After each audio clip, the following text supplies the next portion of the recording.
இறைவன் நினைத்து உணர்ந்து அவர்கள் பெருமானியை நினைத்து உருகின்ற காட்சிகளாக மாணிவாசக பெருமான் நமக்கு திருவாசகத்திலே திருவெம்பாவை தந்துள்ளார்.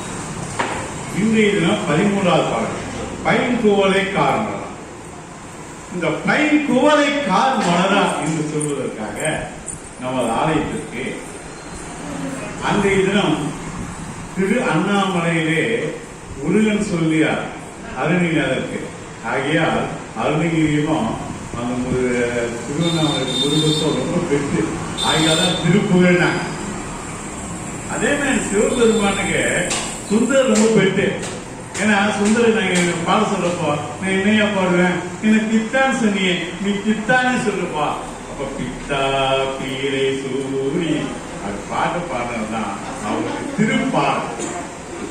அந்த வகையிலே நமது வேதபீஸ்வரையும் அம்மையும் முன்னிறுத்தி இந்த நிகழ்ச்சி ஏற்பாடு செய்த ஓம் நமச்சிவாய தலைவர் குற்றாலிங்க ஐயாவுக்கும் மதுரை தந்துள்ள அடியார் பெருமக்களுக்கும் முதற்கண் வணக்கத்தை கூறி மணி 7 ஆகின்றது. சரியாக இந்த அவை நமக்காக வந்துள்ள அருமையான அருணை முருகன் ஐயாவுடன் ஒப்படைக்கப்படுகிறது.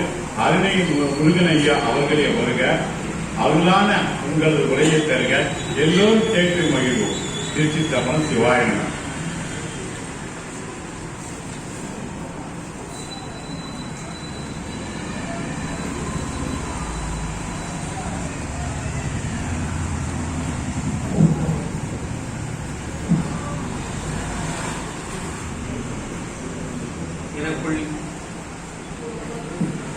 எனக்குள் இருந்து என்னை இயக்கும் அன்னை பராசக்தி ஸ்ரீ ராஜராஜேஸ்வரியுடைய திருவடிகளை படைத்து என்னுடைய எளிய உரையை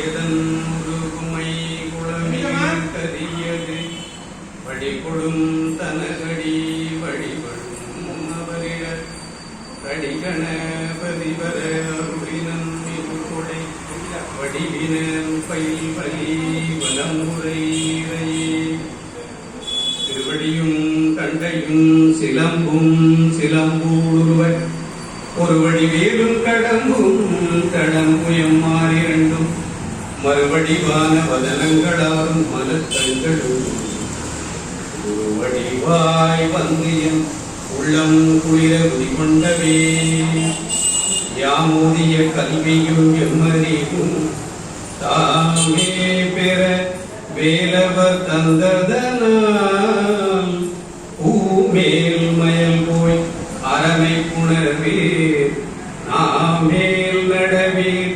நடவீரினியே நாமேல் நடவீர் நடவீரினியே. தென்னாடுடைய சிவனை போற்றி போற்றி ஏகம் பத்துரை எந்தாய் போற்றி புகழை கண்ணி பூரம் காண்க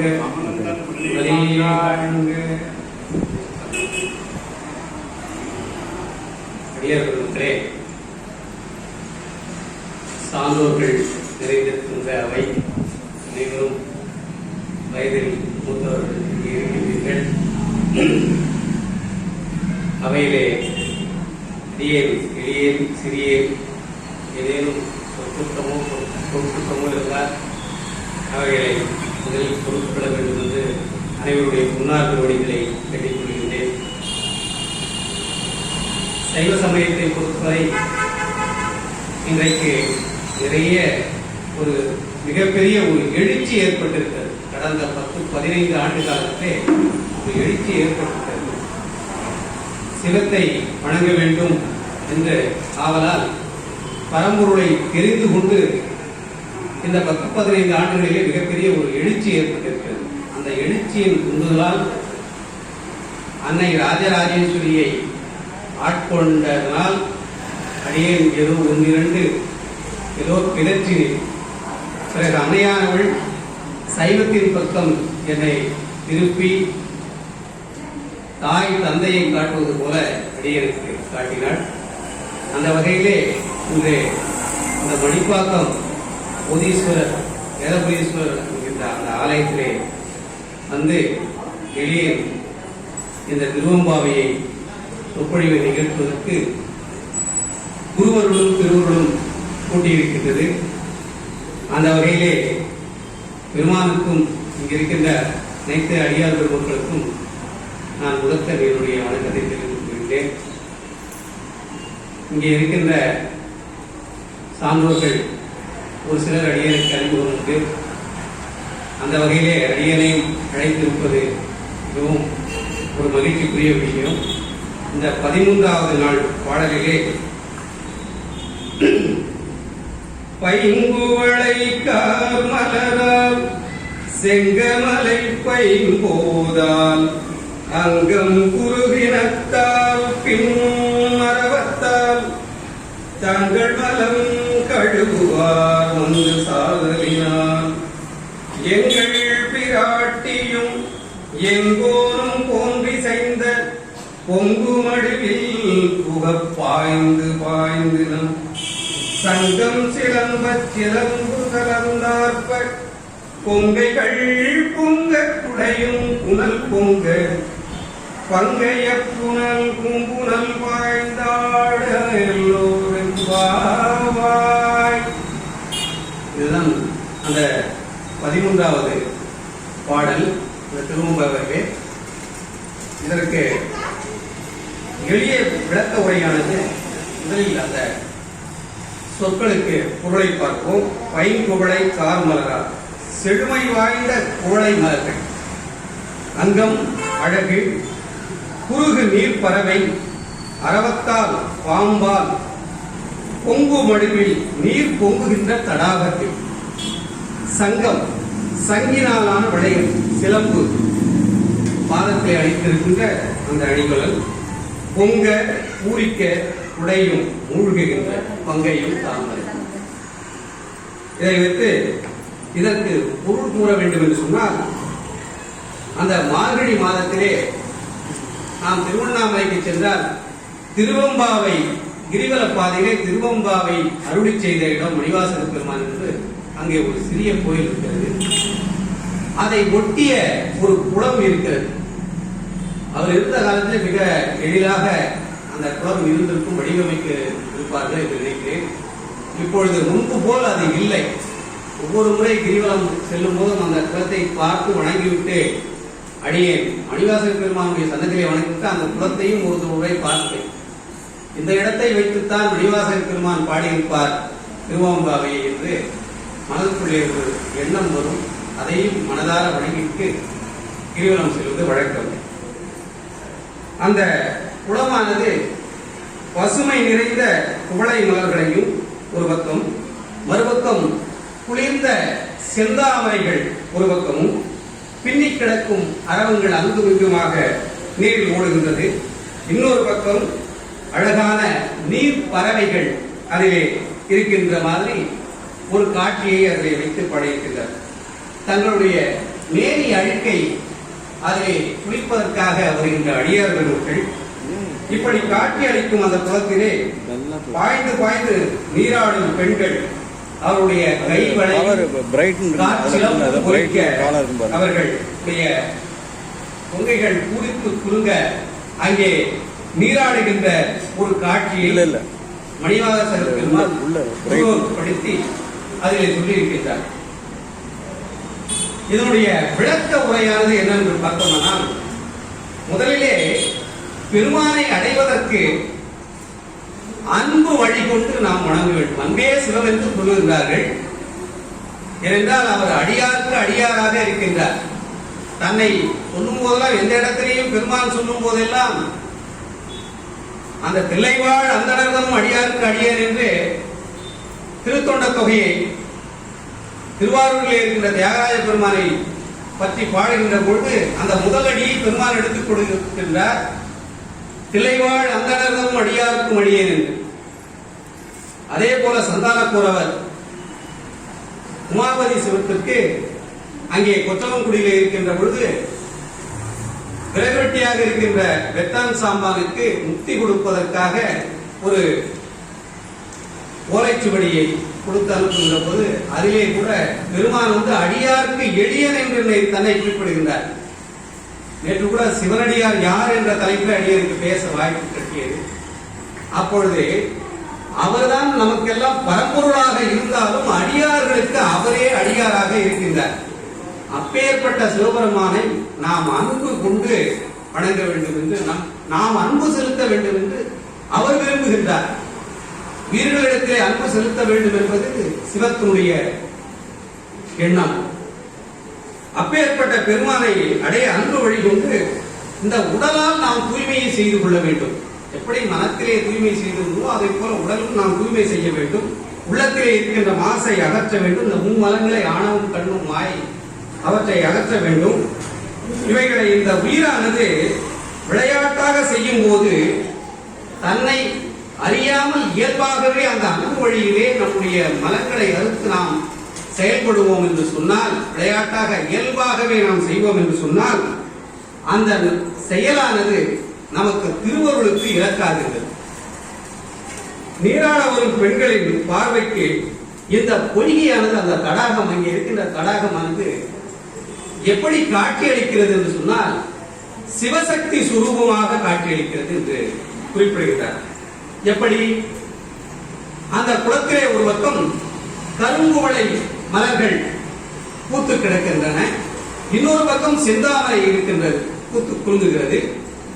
கருங்குவளை மலர்களை சக்திக்கு ஒப்பாகும், செந்தாமரையை சிவபெருமானுக்காகும். இப்போ உலகியல்ல பாத்தீங்கன்னா கருப்பா இருக்கிற மாப்பிள்ளை கூட சிகப்பா இருக்கிற பெண்ணை தான் கல்யாணம் பண்ணணும்னு இருப்பார். ஆனா அருளியல்ல பாத்தீங்கன்னா பெருமான் வந்து செம்மேனி நிறமுடைய பெருமான் சொல்லிட்டு அம்பாள் கருப்பா காட்சி அளிக்கிறாங்க. அந்த கருங்குவளை மலர்களை அங்கே அம்மைக்கும் செந்தாமரையை பெருமானுக்கும் ஒப்பிட்டு அவர் சொல்லுகின்றார். அந்த சிவசக்தி சுரூபமாக இருக்கிறது. அவர் அணிகின்ற அந்த அணிகளான பாம்பணிகள் அங்கே பின்னி பிழைந்து அந்த நீரிலே இங்கும் அங்குமாக துள்ளி குதிக்கின்றது. அந்த தடாகமே வந்து பெருமானும் பெருமாட்டியும் இருக்கின்ற இடம் கைலாயம், பனிமலை. ஆனால் இந்த இடத்துல ஒரு குளத்தை அழகாக ஒப்பிட்டு சொல்லுவது அந்த மணிவாசக பெருமானுக்கே உரிய அந்த தனித்துவம் அதிலே இருக்கிறது. இத்தகைய தன்மை வாய்ந்த இருவரையும் வணங்கி இந்த பொய்கையிலே நீராடினால் இயல்பாகவே தம்முடைய மனதிலே உள்ள குற்றங்களும் உடலினுடைய அழுக்கும் கழுவப்பட்டு தூய்மையாகி விடுவோம் என்பதுதான் இந்த பாடலினுடைய விளக்க உரையா இருக்கு. இந்த இடத்துல மணிவாசக பெருமான் சித்தாந்த கருத்தையும் கூறி லௌகிக வாழ்வோடு ஒப்பிட்டுக் கொள்வது சிறப்பாகும். அதாவது ஏற்கனவே சொன்னது போல அந்த பொய்கையானது சிவசக்தி சுரூபமாக, அம்பாளுக்கு வந்து கண்டார்த்த சொரூபிணி அப்படி என்று ஒரு பெயர் உண்டு. சிவசக்தி சுரூபம், சிவனும் சக்தியும் சேர்ந்த ஒரு சுரூபம் தான் அந்த கண்டார்த்த சுரூபிணி என்ற அந்த திருநாமம். அந்த பொய்கையிலே கண்ணுக்கு புறப்படுகின்ற ஸ்தூல வடிவாகிய உயிருடைய மேனியானது அதிலே இறங்கி குளிக்கும் பொழுது கண்ணுக்கு புலப்படாத நம்முடைய அந்தக்கரணங்கள், மனம், புத்தி, சித்தம், இந்த அகங்காரம் என்ற அந்த அந்தக்கரணங்களும் அதிலே இயல்பாகவே நம்முடைய திருமேனியானது அதிலே நாம் குளிக்கும் போது எப்படி நம்முடைய உடல் தூய்மையாகிறதோ அதே நேரத்திலே சிவபெருமானும் சக்தியும் அங்கே இருப்பதாக அந்த பாவனையிலே இருக்கின்ற பொழுது நம்முடைய மனதிலே இருக்கின்ற அந்த மும்மலங்களும் இயல்பாகவே அங்கே விலகி விடுகிறது. அதனால் அந்த இடத்திலே திருவருளிலே ஓய்ந்து நம்முடைய உடலும் மனமும் தூய்மை அடைகிறது என்பதை போல அந்த பாடலை நாம் பொருள் கொள்ள வேண்டும். 2-3 திருவம்பாவையை இந்த 13வது பாடலில் எடுத்த போதெல்லாம் ஒரே மாதிரியான கருத்துக்கள் தான் இருந்தது. இருந்தாலும் திருவருள் அடியாருக்கு உணர்த்திய வகையிலே நான் கொண்டு சென்றிருக்கின்றேன். அடியார் பெருமக்கள் அதில் இந்த சபையானது எந்த அளவுக்கு அதை ஒப்புக்கொள்ளும் என்று தெரியவில்லை. நாம் ஒன்று பேச நினைப்போம், பேச போகிற இடத்திலே திருவருள் வீழ்ச்சியினாலே நம்முடைய வார்த்தைகள் தானாகவே வந்து விழும். அதாவது இயல்பாகவே இறைவனை பக்தியோடு அன்பின் வழி நின்று உருகி வழிபடுகின்ற பொழுது எந்த விதமான கஷ்டமும் கடினமும் இல்லாமல் மிக சாதாரணமாக மனதுக்கு பிடித்த ஒரு விளையாட்டை போல திருவருளுக்கு இலக்காகிறது என்று மணிவாசக பெருமான் அந்த பாடலிலே நுட்பமாக விளக்கிறார். ரொம்ப சாதாரணமா நம்ம சுவாமியை வழிபடலாம், அவரை வணங்கி அவருடைய திருவுருளை பெறுவது அவ்வளவு பெரிய காரியம் அல்ல என்று சொல்லுகிறார். அரணது அருளே சக்தியாகும் என்றுதானே சொல்லுகின்றார்கள் சான்றோர் பெருமக்கள். உயிர்களுடைய உலக இன்பத்திற்காக தன்னுடைய இடபாகத்தை நெளித்தும் வளைத்தும் ஒரு மென்மையான பகுதியாக தன்னுடைய உடலில் இருந்தே உலக உயிர்களுக்கு இன்பத்தை அளிக்க வேண்டும் என்று நமக்கு அம்மையை கொடுத்தார். உலகியலே லௌகிக வாழ்க்கையிலே தாய் தந்தையை காட்டுவார். ஆனால் அருளியலே பெருமான் நமக்கு தாயை கொடுக்கின்றார். உலக இன்பங்களில் உனக்கு என்னவெல்லாம் வேண்டுமோ சக்தியை கேட்டு அவைகளை பெற்றுக்கொள்ளும். முத்தி அடைய வேண்டுமா, என்னை சேர் அப்படின்னு சொல்றார். அடியார்கள் முத்தி இன்பத்திலே தான் நாட்டம் எடுப்பார்கள். மீண்டும் பிறவாத வரம் வேண்டும் என்றுதான் கேட்பார்கள். காரைக்காலம் பேர் கூட மீண்டும் பிறவா வரம் கேட்டார். பிறவா வரம் அப்படி என்றால் மீண்டும் இருந்தால் உன்னுடைய திருவடி கீழ் இருந்து உன்னுடைய திருநடனத்தை நான் பார்க்க வேண்டும் என்று அம்மை கேட்டார். அதனாலே அந்த பக்தியிலே நாம் தோய்ந்து நாம் படிநிலையிலே முன்னேறிக்கின்ற பொழுது உலக இன்பங்களானது நமக்கு பற்றற்று போய்விடும். எப்படி ஒரு விண்ணிலே ஒரு ராக்கெட் போகும் பொழுது அது எல்லா விதமான அதற்கு உரிய உபகரணங்களை எல்லாம் கொண்டு போகும். அதுக்கு மேலே போக போக ஒவ்வொன்றா கழட்டி விட்டுக்கிட்டே வரும். அதுக்கப்புறம் அதனுடைய மெயின் பார்ட் மட்டும்தான் இருக்கும். இந்த ஆன்மாவானது இறைவனுடைய திருவடியை நோக்கியே செல்ல வேண்டும் என்பதற்காக அனைத்து பற்றுக்களிலிருந்தும் விலகி இறைவனை போய் சென்றடைய வேண்டும். அதுதான் அதனுடைய தாக்கம். இந்த இடத்துல இன்னொரு உண்மையும் நமக்கு மணிவாசக பெருமான் புறப்படுகிறார். அந்த பொய்கையை, அந்த குளத்தை ஒரு குளத்தை சாதாரணமாகவே காட்டியிருக்கலாம், ஒரு நன்னீராக அதை உருவப்படுத்தியிருக்கலாம். ஆனால் அவ்வாறு கூறாமல் சக்தியினுடைய நிறத்தை கருங்குழை மலர்களோடும் பெருமானுடைய நிறத்தை குளிர்ந்த செந்தாமரை மலர்களோடும் அவர் அணிந்திருக்கும் அரவாபரணங்களை அந்த பொய்கையிலே பிடி கிடக்கின்ற அரவங்களோடும் தனக்கே உரிய சொல்லாட்சியால் பாங்குடன் கூறி சிவசக்தி சொரூபத்தை அவர் எடுத்து இயம்பியது அவருடைய தனிச்சிறப்பாகும். திருவாதபுரன் என்ற அவருடைய பெயரை மணிவாசக பெருமான் என்று சூட்டியவர் அவர்தானே. அதனால திருவாசகத்தை நாம் அந்த 8ஆம் திருமுறையானது நாம் ஞான மார்க்கத்திலே கொண்டு செல்கின்றோம். சற்புத்திர மார்க்கம், தாச மார்க்கம், சகமார்க்கம், ஞான மார்க்கம் என்று வருகின்ற பொழுது அந்த 8ஆம் திருமுறையிலே மணிவாசக பெருமானுடைய அந்த திருவாசகம் ஞான மார்க்கத்திலே கொண்டு செல்வதற்கு. அதனால்தான் திருவாசகத்தை உருகி திருவாசகத்தை படித்தோமானால் 3 விதமாக பொருள் புரியும். அதே போல திருமந்திரமும் 10ஆம் திருமுறை திருமந்திரமும் பார்த்தீங்கன்னா ரொம்ப சாதாரணமா இருக்கிற மாதிரி தெரியும். அந்த முதல் 4 வரிகளும் பார்த்தா அவ்வளவு சாதாரணமா தெரியும். இன்னும் ஆழ்ந்து படித்தால் அது கொஞ்சம் பொருள் புலப்படும். அதற்கு பின்னால் இன்னும் ஆழ்ந்து படித்தால் அது ஒரு பொருளை தரும். அதே போல இந்த திருவாசகத்தை உருகி நாம் படிக்க கண்களில் இருந்து நமக்கு தாரதாரியாக நீர் போட்டணும். பக்தியில அந்த கண்ணீர் விட்டு அழகம் பாருங்க, அது ரொம்ப தூய்மையான பக்தி. அது அந்த படிநிலைகளை கடந்த பக்தி. நிறைய பேருக்கு போனீங்கன்னா ஒரு சனத்துல போய் சில கோயில்கள்ல இருக்கிற அந்த ஆற்றல் அங்க போய் பெருமான பார்த்தாலே அப்படியே இயல்பாகவே நம்முடைய கண்களில் இருந்து நீர் சுரக்கும். அந்த இடத்துல அந்த இருக்கின்ற திருமேனியில இருக்கின்ற அருள் ஆற்றல் நம்மை ஈர்க்கும்.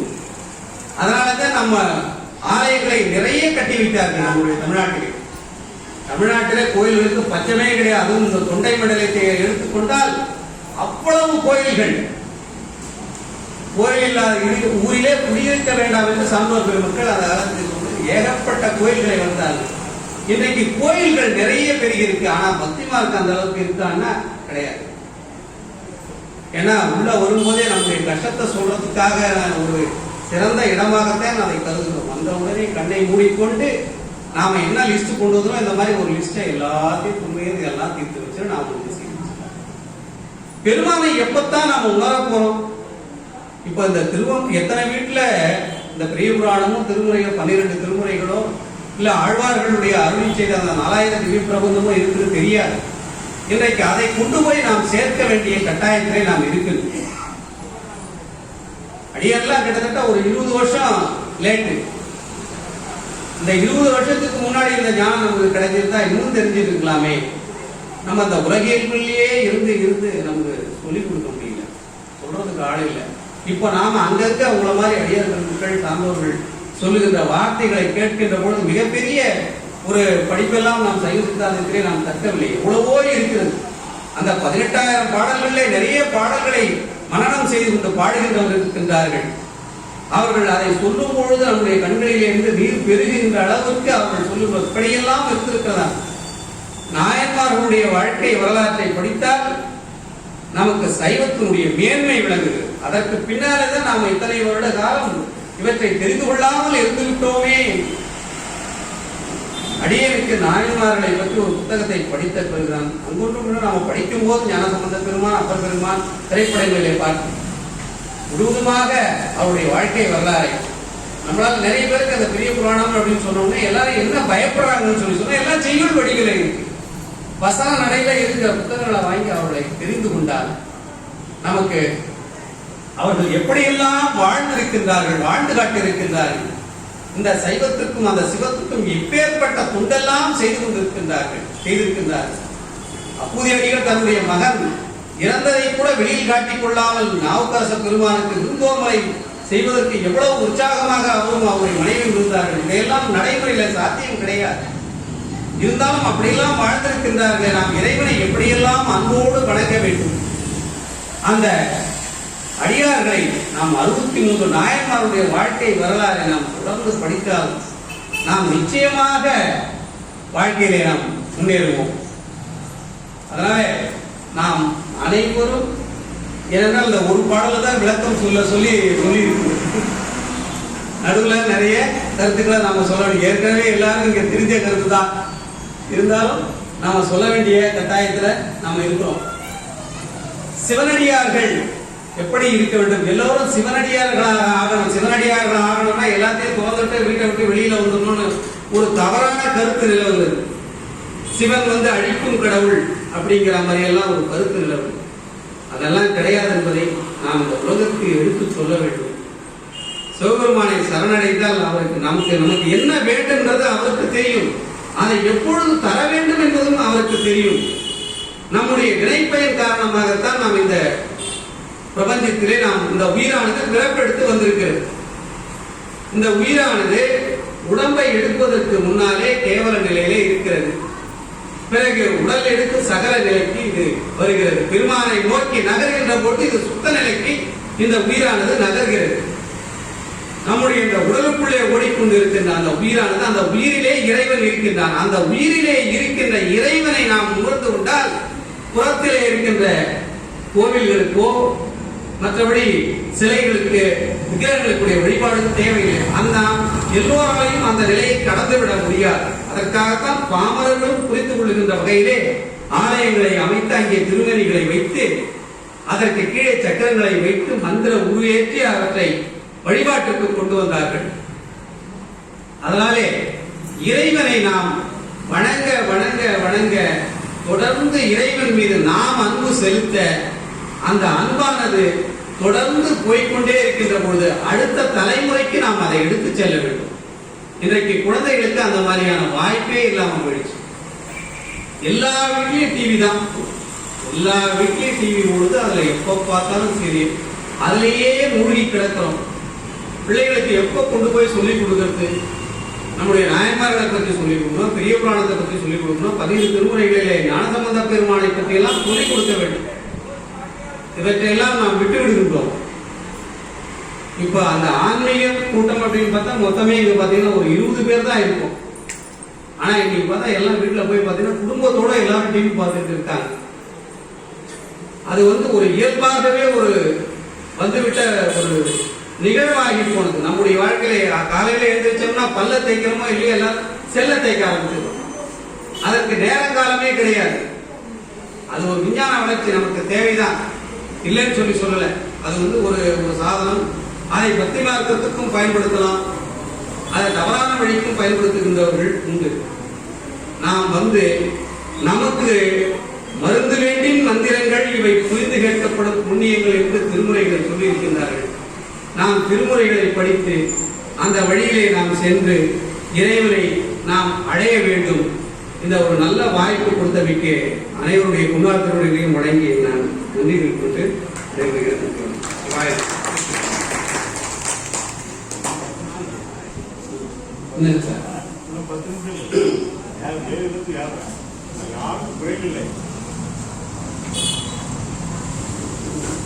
அதாவது எனக்கு ஒரு சிறிய ஆசை வந்ததுங்க.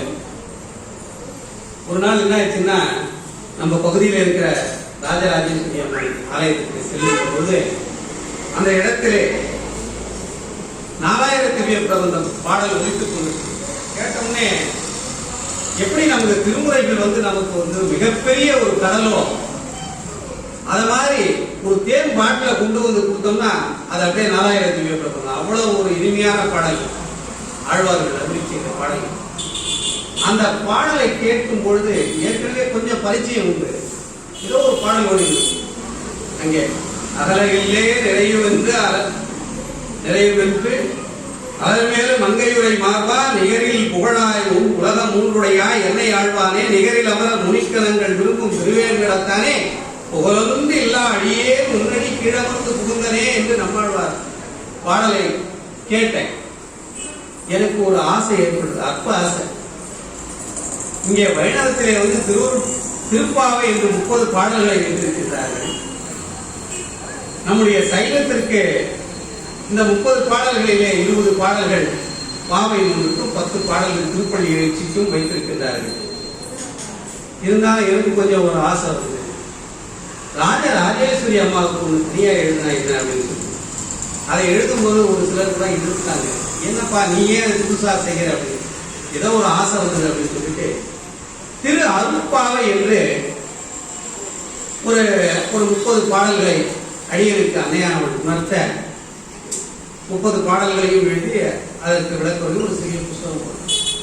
இன்னைக்கு அந்த 14வது பாடல், அதுல வர 14வது பாடல அதுல ஒரு பாடலை நம்ம சொல்றோம். ஏன்னா அந்த இடத்துல பாத்தீங்கன்னா நம்ம கோயிலாண்ட மேடவாக்கம் பக்கத்துல ஜெகடையன்பேட்டையில ராஜராஜேஸ்வரி அம்மனுடைய ஆலயமானது ஏரிக்கரையில இருக்கு. அந்த ஏரிக்கரையில இருக்கின்ற அந்த அம்பாளை மனசுல வச்சு எழுதப்பட்ட பாடல். ஏரிக்கரை மீதில் புல்பனி மேலதில் ரீங்கார வண்டு சில் துளி அமராது அமர்ந்திட சுற்றி வரும் பெருமொழி நின் செவிதான் கேட்டிலையோ இளம் பெண்ணே இன்னும் உறக்கம் கலைந்திலையோ பாரில் பக்தரெல்லாம் பனியென்று எண்ணாது அதிகாலை பாடி வர நின் செவி இனிமை நேரிடை நீ கேட்டு உன் உள்ளம் புரிந்திட அருட்காலை பெற்றிட எழுந்தேலோ என்பாவாய். ஏரி கரையிலே அடர்த்தியாக பச்சை பசேலென அமைந்திருக்கும் புற்களின் மீது மார்கழி மாதத்து பனித்துளையானது உறங்கிக் கொண்டிருக்கின்றது. அங்கே அந்த வண்டுகள் அந்த புல்லின் மீது இருக்கும் பனித்துளையை ஒரு மலரை போல, அந்த பனித்துளி பார்த்தீங்கன்னா ஒரு புல் மேல சின்னதா வெள்ளவெளியே இருக்கும், அதை ஒரு சிறு மலராக நினைத்து அதன் மீது அமர்வதற்கு முயற்சி செய்து அதனுடைய குளுமை தாங்க முடியாமல், அந்த பனியினுடைய குளுமையை தாங்க முடியாமல், அதன் மீது அமர முடியாமல் அந்த இடத்தை சுற்றி ரீங்காரமிடும் ஒலியானது, அந்த வண்டுகள் ரீங்காரமிட அந்த ஒலியானது வீட்டிலே உறங்கிக் கொண்டிருக்கின்ற பெண்ணே உன்னுடைய செவிகளில் விழவில்லையா? அதை கேட்கும் இளம் பெண்ணே இன்னமும் உன்னுடைய தூக்கம் கலையவில்லையா? இந்த பூவைகளை வாழும் பக்தி மனம் பரப்புகின்ற பக்தர்கள் மார்கழி மாதம் அந்த காலையில பாடி வர அந்த நிகழ்வெல்லாம் இப்ப இருக்கான்னு தெரியல. படிப்பதற்கு இருக்கா? மிகப்பெரிய விஷயம்.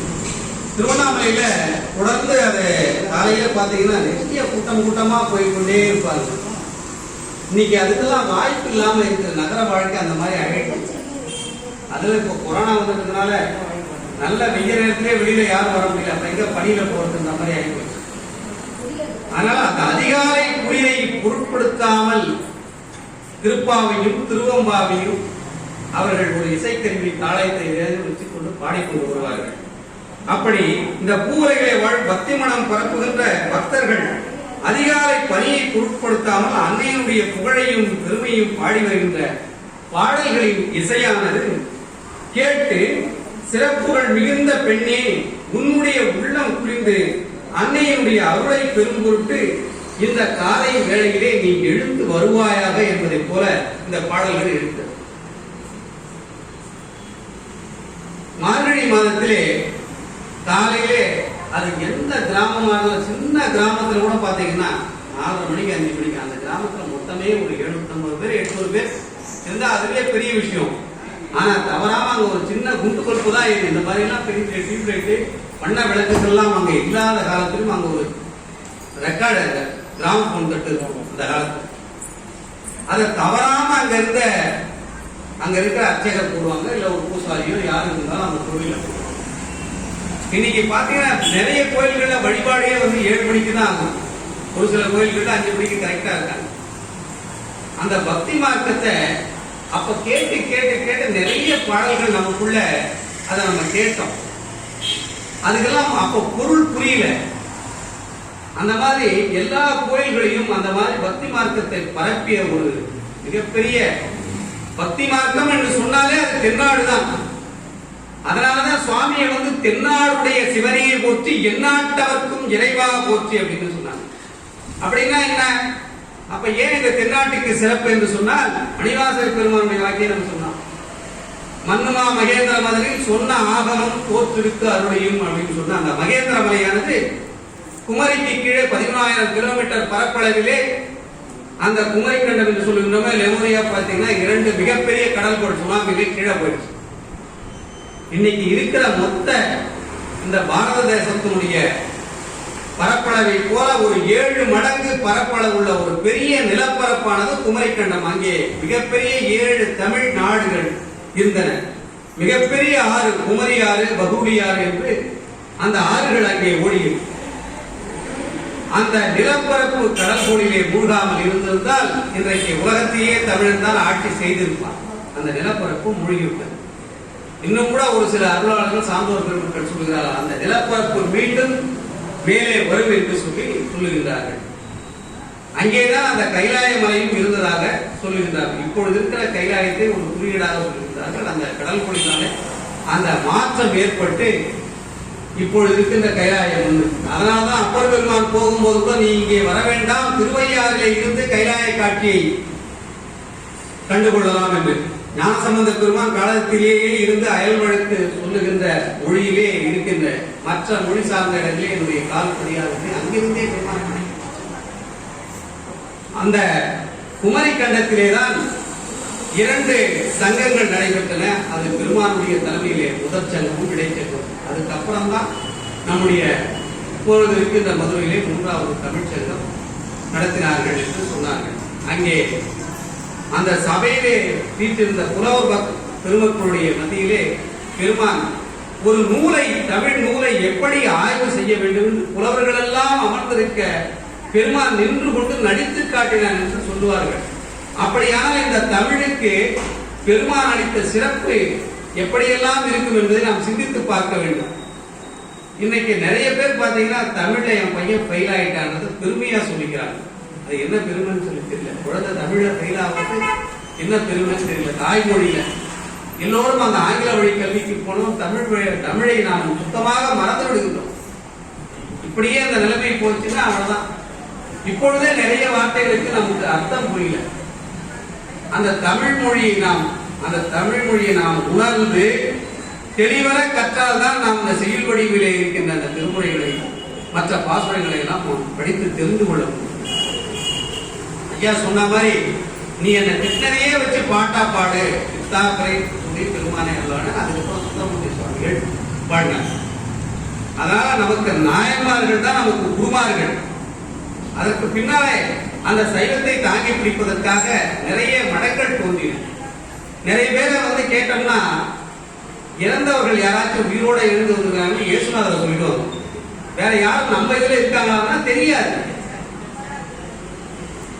தர்மபுரத்தினுடைய ஆதீன குரு முதல்வர் குருஞான சம்பந்த பெருமான் அவர் முக்தி அடைவதற்கு முன்னாலே சச்சிதானம் என்பவரை தேர்வு செய்துவிட்டு அடுத்த மடாதிபதியாக போய் சித்தி அடைவதற்கு செல்கின்றது. அவர் மீது இருக்கின்ற பிரியத்திலே இவர் உடனே ஒரு நிட்டை விடுவித்தார்.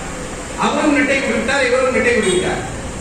அங்கே இருக்கின்ற சீடர்கள் எங்களுக்கு வழிகாட்டாமல் இப்படி சென்று விட்டீர்களே என்று அவருடைய அந்த சமாதியிலே குழப்பி அழுகின்ற பொழுது மீண்டும் அவர் அந்த சமாதியிலிருந்து உயிர்த்தெழுந்து வெளியே வருகிறார். அப்பொழுது பார்க்கின்ற பொழுது அங்கே ஆனந்த பரவசர் என்கின்ற ஒரு பக்குவ நிலையில் இருப்பதை கண்டு அவருக்கு மீண்டும் அவர் ஞான உபதேசம் செய்து மீண்டும் போய் நிட்டை கொடுக்கின்றார். இதெல்லாம் எங்க இருக்கு? அதாவது அந்த ஜீவ சமாதி அடைகின்றதெல்லாம் மேல்நாட்டில் எங்கேயாச்சும் உண்டா? நம்ம தமிழ்நாட்டிலே தான் அது உண்டு. அவர் ஒருத்தர். அதுக்கப்புறம் பார்த்தீங்கன்னா 64 பேர் ஒரே நேரத்துல மாயவரத்துல சீர்காழி சிற்றம்பல நாடிகள் அவர்கள் 63 சீடர்களை வைத்து அவர்கள் சைவத்திலே தோய்ந்திருந்தார்கள். அவருடைய மாணவர்கள் 63 பேரோடு அமர்ந்து ஒரு நாள் இரவு உணவு இருந்திருந்தார்கள். அங்கே சமையல் அந்த எண்ணெயை பயன்படுத்துவதற்கு பதிலாக வேப்பெண்ணெய் அதில் கலந்து விடுகிறது. எல்லோரும் சாப்பிட்டுக் கொண்டிருக்கின்றார்கள். குருநாதர் கூட சாப்பிட்டு அதுல இருக்கின்ற கண்ணப்பர் என்கிற ஒரு சீடருக்கு மட்டும் முக சுளிப்பு ஏற்படுகிறது. கசப்பு இல்லையா வேப்பெண்ணெய்? முகம் சுளிப்பு ஏற்பட்ட உடனே அவர் இன்னும் உனக்கு பக்குவம் வரவில்லையோ என்று சொல்கிறார். அவரை பார்த்து சீர்காழி சித்தம்பல நாடிகள் தார்மீக பொறுப்பேற்று ஐயோ நான் நாவினுடைய ருசிக்கு அடிமையாகிவிட்டேன் என்று சொல்லி அந்த மடத்தை விட்டு அவர் வெளியேறி விடுகின்றார். பக்குவம் அடைந்து நான் மீண்டும் இங்கே விடுகிறேன் என்று சொல்லி சென்று விடுகின்றார். அதற்கு பின்னாலே தன்னுடைய 62 சீடர்களோடு சீர்காழி சித்தம்பல நாடிகள் அங்கே வாழ்ந்து வருகின்ற காலத்திலே ஒரு நாள் எல்லோரும் நாம் ஜீவசமாதி அடைய வேண்டும் என்று தன்னுடைய சீடர்களுக்கு சொல்ல போது அவர்கள் அனைவரும் ஒப்புக்கொள்ளுகின்றார்கள். ஜீவசமாதினா நம்ம பாட்டு குழிய வேண்டிட்டு அது உள்ள போய் உட்கார்ந்து முடியாது. அங்க இருக்கிற ராஜா கிட்ட முதல்ல பர்மிஷன் ஆகும். அந்த சோழ மன்னன் கிட்ட அந்த விவரம் தெரிவிக்கப்படுகிறது. உடனே அந்த இடத்துல ஊர் கூடுது. ஊர் கூடுற உடனே 63 குழியை வெட்டி எல்லோரும் அங்கே நிட்டை கூடுகின்றார்கள். ஜீவசமாதி ஆகிவிடுகிறார். இந்த விஷயத்தை கேள்விப்பட்ட அந்த கண்ணப்பன் என்கிற அந்த சீடன் ஓடோடி வருகின்றார். வந்து அந்த இடத்திலே பார்க்கின்ற பொழுது குணாதா என்னை விட்டு விட்டு சென்று விட்டீர்களே, எனக்கும் இந்த வாய்ப்பை தந்திருக்க கூடாது என்று சொன்னவுடனே அவருடைய அந்த குருநாதருடைய சமாதியானது வெடித்து மேலே அவர் அப்படியே மேலே வருகிறார். உயிரோட வருகிறார். உள்ளே புதைந்து போனவர் உயிரோட வருகிறேன். அந்த கண்ணப்பனை தன்னுடைய மடியிலே கிடத்திக் கொண்டு மீண்டும் அந்த சமாதிக்குள்ளே போய் அவனை அணைத்துக் கொண்டு உள்ளே போகின்றார். இந்த மாதிரியான நிகழ்வுகள் எங்கே நடந்திருக்கிறது? இந்த தென்னாட்டிலே தான் நடந்திருக்கிறது. அதனாலதான் நம்ம தென்னாட்டுடைய சிவனையை போற்றி எந்நாட்டவர்க்கும் விரைவாக போற்றி என்று சொல்கின்றோம். 64 பேர் ஒரே இடத்துல ஜீவ சமாதி அடைவது மிகப்பெரிய விஷயம். அதனால நாம் திருமுறைகளை தொடர்ந்து படிப்போம், நாயன்மார்களை தெரிந்து கொள்வோம். அவர்கள் வழியிலே நாம் கொஞ்சமாச்சும் அடுத்த தலைமுறைக்கு கொண்டு செல்ல வேண்டும் என்று வாய்ப்பளித்தமைக்கு நான் நன்றி உடைய சிவாய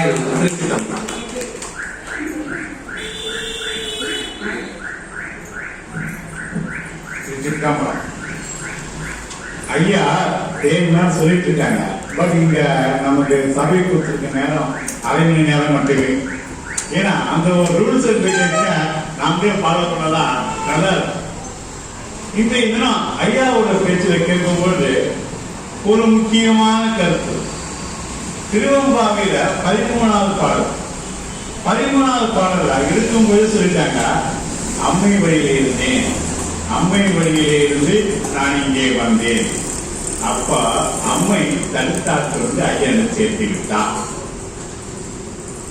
அந்த தினம் ஞான சம்பந்த பெருமானுக்கு எப்படி அம்பாள் பால் கொடுத்து ஐயாவை சேர்த்தாங்களோ அதே நிகழ்வாக அம்மை வந்து இங்கே சேர்த்தார். திருவம்பாவை என்பது சக்தியை இயந்தது. இது முதல் ஒரு கருத்து. இரண்டாவது கருத்தாக என்ன சொன்னாங்கன்னா, உமாபதி சிவாச்சாரியார் அந்த நிகழ்வை கொண்டு வந்துட்டு அவங்க எப்படி செய்வத்தை பாடுபட்டாங்க அதையும் சொல்லிட்டு முக்கியமா சொன்னாங்க. 3வது சைவ சித்தாந்த கருத்துக்கள் உள்ளது. சைவ சித்தாந்த கருத்துக்கள் தங்கள் மனம் வந்து கழுவுவார், தங்கள் மனம் கழுவுவார் வந்து சாதறினார். முக்கியமா இந்த 13ஆம் பாடல, ஏன்னா பாடல் பொருள் என்று எடுக்கும்போது இந்த 13ஆம் பாடல சைவ சித்தாந்தம் முழு தொகுப்பும். என்ன முழு தொகுப்பு? சி என்றால் சிவன், வா என்றால் அம்மை, யா என்றால் உயிர், நாய் என்றால் கர்மா, மா என்றால் மா. இதுதான் மெயின். இந்த கட்டவர் தான் நமக்கு சிவன், இதுதான் ஜீவன், இதுதான் சொல்றது. பிடிச்சாதான் எல்லாம் போகும். ஆன்மா, கர்மா, மாயை. அதை கொடுக்கும் பொழுதுதான் இந்த நம்ம நீராடும் பொழுது எல்லாருமே கூட்டி சொல்லும் போது ஆன்ம கர்மா மாயம் எல்லாமே போயிடும். அந்த ஒரு நிலைதான். அன்பே சிவத்தை உன்னே நிறுத்தி தங்கள் மனம் கழுவுவார் வந்து சாதறினார். திருவம்பாய்களுக்கு எல்லா பாட்டும் படிச்சப்போ சைவ சித்தாந்தத்துக்கு முழு சாக்கு எங்கடா இருக்கு அப்படின்னு தேடி பார்த்தோம்னா இங்க முப்பொருள் உண்மையை கலந்து பைம்புவலை காமலத்தான் எடுக்கும் போது அருமையா அந்த இடத்துல சொல்லியிருக்காங்க. பைம்புவலை கார்மலர் ஐயா நல்லா விளக்கம் சொன்னாங்க. செங்கமல பைம்போவதால் மூன்றாவது அங்கம் குறுகினத்தான் மூணுமே வந்தாச்சு. சோ மூணாம் வந்தா என்ன வரப்போகுது? அந்த உயிர் வந்து மேற்கொண்டு சக்தி அடைய போகுது. அந்த உயிர் என்ன சக்தி அடையுது? ஐயா அதுதான் சொல்ல வந்தாங்க. கண்ணீரை பார்க்கணும், பக்தி கண்ணீர் வரணும் அப்படின்னாங்க. அது என்னங்க பக்தி கண்ணீர்? பக்தி கண்ணீர் எப்படிங்க? எல்லாருக்கும் கண் இருக்குது, எல்லாருக்கும் நீர் வருது. அப்போ பக்தி கண்ணீர் எங்கிருந்து வரும்? நம்ம கண்ணு, நம்ம கண்ணுல 3 விதமா நீர் வருங்க. 3 விதமா நீர் வரும், எல்லாத்துக்குமே வரும். அது யாருக்குமே பாடுபட்டு கிடையாது. எப்படி வரும்? நம்ம கண்ணு ஒரு துயர செய்திகளை கேட்டால் எங்கிருந்து வரும்? ஓரமா வரும். ஒரு மகிழ்வான செய்திகளை கேட்டால் இந்த ஓரமா வரும். ஆக 2 வாரம் போயிடுச்சு. ஆனா பெருமாண்ட போய் பக்தியை சேர்த்தீங்கன்னா நடுவிலிருந்து வரும். கண்ணில் வரும் நீர்களே உள்ளே ஒவ்வொருவருக்கும் உண்டு, அந்த பக்தி நீர் சுரக்க வேண்டும் என்ற ஐயா வந்து அந்த கண்ணீர் நீரை பற்றி பக்தி நீரை சொல்றப்போ அடியனுக்கு இந்த ஒரு 20 சொல்லும் போது கண்கள் நீர் சொன்னவங்க அப்ப என்ன சொன்னாங்க? எல்லாம் திருக்குறள் நான் படிக்கணும் எல்லாமே. இன்றைய தினம் நிறைய காலங்கள் 1000 மாறினாலும் இன்றைய சின்ன சின்ன குழந்தைங்க ஒவ்வொருத்தரும் நம்ம சென்னை நகரத்துல இருக்காங்க தவிர பின்பக்கெல்லாம் போய் பார்த்தீங்கன்னா எல்லாருமே சைவத்துக்கு முழுக்க முழுக்க ஊறி குழந்தைங்க தான் 18,000 பாட்டு பாடுறாங்க. எழுந்தவனு சொன்னாங்க. அந்த மாதிரி நிறைய நிகழ்வு நடந்துட்டு இருக்குது. பெருமா நடத்துவா மாற்றமா வையகத்தில் இவ்வேலை வந்தறிவா என்று சிவபுராணத்துல அழகா மணிவாசக பெருமான் சொல்லியிருக்காரு. ரொம்ப காரணம் மாறுச்சு. ஆனால் நிச்சயமாக சிவன் வருவான், நம்ம யார் சொல்வான். அந்த வகையிலே 4000 திவ்ய பந்தத்துக்கு நான் ஒரு பாடல் எழுதினேன் என்று 13ஆம் பாடலையும் சொல்லி அதுக்கு ஒரு ஏரிக்கரையிலே உள்ள சக்தியை வீழ்ந்து மேலவாக்கத்தை சக்தியை வீழ்ந்து பாடலும் சொன்னாங்க. அருமையாக விளக்கத்தை கொடுத்தவருக்கு நம்ம அனைவரின் சார்பாக இந்த மன்றத்தின் சார்பாக அவருக்கு நன்றியை சொல்லி இந்த வாய்ப்பை நல்கிய ஓம் நம சிவாய தலைவர் குற்றாலிங்க ஐயாவுக்கு அருமையாக கேட்டுக் கொண்டிருந்த அடியார் பெருமக்களுக்கும் எல்லாம் உள்ள பரம்பொருளான வேதபீசருக்கும் அம்மையாருக்கும் வணக்கத்தையும் நன்றியையும் சொல்லி நிறைவாக பெருமானுக்கு வாழ்த்து செய்தியாக வான்மையில் வடாதி பெய்க மணிவளம் சுரக்க மன்னன் கோன்மலை அரசு செய்க குறைவில்லா உயிர்கள் வாழ்க நாம் நகரை அணைக்க போங்க நற்றவம் வேள்வி மல்க மேன்மைகள் செய்வ நீதி விளங்குக உலகமெல்லாம் மேன்மைகள் செய்வ நீதி விளங்குக உலகமெல்லாம் மேன்மைகள் செய்வ நீதி விளங்குக உலகமெல்லாம்.